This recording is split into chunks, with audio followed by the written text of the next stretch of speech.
জি, আসসালামু আলাইকুম। তুমি? হ্যাঁ, কি বলবো? জি, একটু আসতে যাচ্ছিলাম, তোমাকে দেখতে যাচ্ছিলাম। হ্যাঁ? তোমাকে দেখতে যাচ্ছিলাম। আসবো? হ্যালো? জি, একটু হ্যাঁ, ও একটু ভুল আসতে করছে, চাচ্ছিলাম। হ্যাঁ। জি, দেখা করতে চাচ্ছিলাম আরকি। এই ইসের মধ্যে এখন আসার দরকার নেই। আসসালামু আলাইকুম ভিউয়ার্স। জুলাই বিপ্লবের ঠিক ১ বছরের মাথায় তৎকালীন মেয়র তাপস, যিনি ফজলেনুর তাপস এবং প্রাইম মিনিস্টার শেখ হাসিনার সাথে ৩ আগস্টের এবং ১২ জুলাইয়ের দুইটা কল রেকর্ড ফাঁস হয়েছে। সেই কল রেকর্ডে বলতে শোনা গেছে যে শেখ হাসিনাকে শেখ ফজলেনুর তাপস বলছে, হাসুমণি তোমাকে একটু দেখতে আসবো। আসবো? শেখ হাসিনা বলছেন না, এখন আসার দরকার নেই। তো এই কল রেকর্ড শুনে বোঝা গেল যে শেখ হাসিনা তার ভাতিজা হয় আর কি, শেখ ফজলেনুর তাপস তার ভাতিজা হয় সম্পর্কে। ভাতিজাকে খুবই আদর করতেন, খুবই স্নেহ করতেন, কথা শুনে তাই বোঝা গেল। হ্যালো? জি, হ্যালো? আসসালামু আলাইকুম। হ্যাঁ, নমস্কার। হ্যাঁ, কি তুমি বলেন? কেমন আছো? হ্যাঁ, ভালো আছি আমি। হ্যাঁ, কি বাবা? আমি আমি একটু সিঙ্গাপুর যেতে যাচ্ছিলাম। হ্যাঁ, যাবো না কেন? আর আমি এই যে তো বলেছি যে মিছিল করতে মানা করছি, কারণ প্রত্যেকটা ওয়ার্ডে ওই সবাই যে জমা থাকবে। আমি এয়ারপোর্টে চলে আসছি, কিন্তু ওই জিওটা হুম, এখনো হয় নাই বলে এখানে হুম। ইয়ে করছে না। ওই জিওর কার্ড না নিলে কেন? এই যে জিওটা অ্যাপ্লাই করে দিছি, কিন্তু এই যে হতে হতে তো 11টা 12টা বাজতে পারে, মানে তোমার ও, ওখানে ও, যেতে। তো আমি হ্যাঁ, ইমিগ্রেশনে আসছি, একটু হুম। কাউকে ইমিগ্রেশনে বলা যাবে নাকি? ফ্লাইট এখনই ছেড়ে দিবে। হ্যাঁ, বলা যাবে। আমি দিয়ে দেবো করে। ফাইল পাঠাইছো তো? হ্যাঁ, ফাইল আমার ওই যে প্রণীত মহোদয় পাঠাচ্ছে, ফাইল পাঠাচ্ছে। আচ্ছা, হ্যাঁ, আমি করে দেবো না। ঠিক আছে। জি। এই যে ইয়ে আছে, এখানে অফিসার আছে, হ্যাঁ? এখানে অফিসার আছে।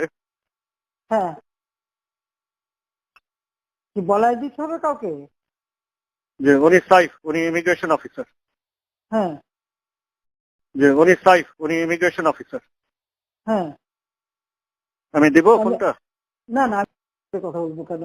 আমি আমার অফিসে কবে বলতে পারি, বলে দিতে পারি। হ্যাঁ, কাকে বলবেন? আপনি আমার সেক্রেটারিকে বললে হবে, সালাউদ্দিন। সালাউদ্দিন সাহেব।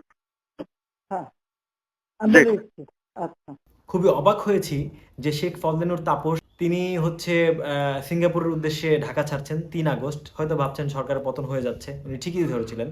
উনি হয়তো ভয়ে দেশ ছাড়ছেন, কিন্তু উনি এতটাই ভয় পেয়েছিলেন যে বিমানবন্দরে গিয়ে, উনি সিঙ্গাপুরে যাচ্ছিলেন আর কি, বিমানবন্দরে গিয়ে ওনার জিও হয় নাই, মানে গভর্নমেন্ট অর্ডার যেটাকে বলে। সরকারি কোনো লোক যদি দেশের বাইরে যেতে চায় সেক্ষেত্রে গভর্নমেন্ট অর্ডার লাগে, গভর্নমেন্ট অর্ডার জিও সংক্ষেপে বলা হয়। তো ওনার জিও হয় নাই, এই জন্য ওনাকে ইমিগ্রেশন অফিসার আটকে দিয়েছে। এবং ইমিগ্রেশন অফিসারকে ম্যানেজ করার জন্য উনি ডিরেক্ট প্রাইম মিনিস্টারকে ফোন দিয়েছেন। লিটারেলি তখন তো শেখ হাসিনাই বাংলাদেশের প্রধানমন্ত্রী আইনগতভাবে। তো আইনগতভাবে উনি প্রধানমন্ত্রীকে ডিরেক্ট ফোন দিয়েছেন যেন প্রধানমন্ত্রী যেন এই ইমিগ্রেশন অফিসারকে ম্যানেজ করে এবং তাকে যেন সিঙ্গাপুর যেতে দেয় আর কি। তার ফ্লাইট তখনই নাকি ছিল। তো শেখ হাসিনা ভাবতেই পারে নাই যে তাপস আসলে সব কিছু ম্যানেজ করে, মানে সিঙ্গাপুরে যাওয়ার জন্য এয়ারপোর্টে গিয়ে শেখ হাসিনাকে ফোন দিবেন।